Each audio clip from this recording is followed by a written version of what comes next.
투자란 이익을 얻기 위하여 어떤 일이나 사업에 자본을 대거나 시간과 정성을 쏟는 것입니다. 여러 가지 형태의 투자가 있지만 특히 시니어들은 자기 자신에게 투자해야 합니다. 지금까지 시니어들은 산업화 시대를 거쳐오면서 가족과 사회와 국가를 위해 쉴 새 없이 일했습니다. 6.25 전쟁 이후 폐허 속에서 오로지 살아남기 위해 아무것도 생각하지 않고 오로지 앞만 보고 달려왔습니다. 세월이 흘러 어느덧 시니어가 되었고 100세 시대가 찾아왔지만 여전히 자기 자신에 대해서는 아무것도 할 줄 모르는 바보가 되었습니다. 나이가 들어 신체와 정신이 신압으로 약화되는 것은 당연하지만 가능하다면 노화를 늦추며 남은 생애를 아름답게 마무리하는 과정을 배우고 익혀야 합니다. 왜냐하면 어느 누구도 대신해 줄 수 없는 것이 바로 스스로에게 투자하는 것입니다. 시니어가 되고도 여전히 돈을 벌기 위해 생업에 종사하고 아직 출가하지 않은 자식들을 위해 애써 일하는 시니어들에게는 자기 자신에게 투자하는 것이 사치라고 여겨질지 모르지만 가만히 본질을 들여다보면 그렇지 않음을 알게 됩니다. 돈이란 아무리 벌어도 여전히 모자랍니다. 많지는 않지만 그나마 매월 받게 되는 연금으로 생활하면서도 보다 행복한 여생을 보내기 위해 자신에게 투자하는 것은 당연합니다. 그렇기 때문에 시니어들은 먼저 자신에게 투자하는 것이 얼마나 가치 있는 일인가를 먼저 인지해야 합니다. 그런 다음 구체적으로 어떻게 자신에게 투자할지를 결정하는 단계로 나아가야 합니다. 어떻게 자신에게 투자하는 것이 좋을까요?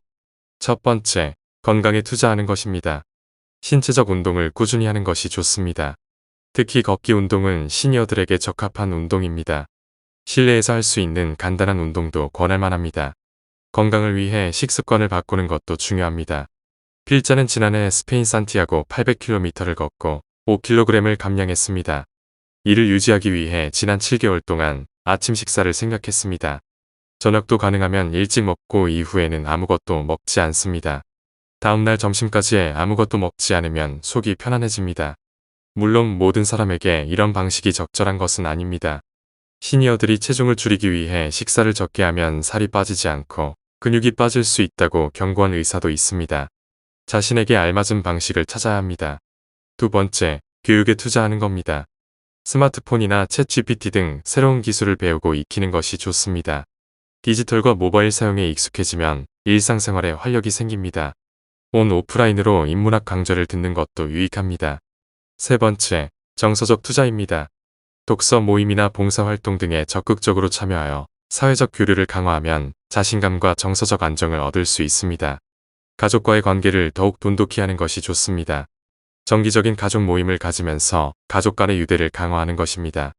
필자는 매주 줌으로 베트남 하노이에서 일하고 있는 큰아들과 며느리 그리고 손자와 가까이 살고 있는 둘째 아들과 며느리와 정기적으로 모임을 갖습니다.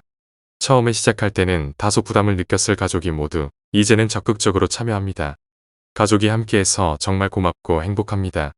네 번째, 재정적 투자입니다. 가진 것이 별로 없어서 투자할 게 없다고 할지 모르지만 그렇지 않습니다. 필자는 매월 조금씩 모아서 연 1회처가 식구들과 함께 여행을 합니다. 그리스 여행을 위해 독서 모임에서도 여행비를 조금씩 모으고 있습니다.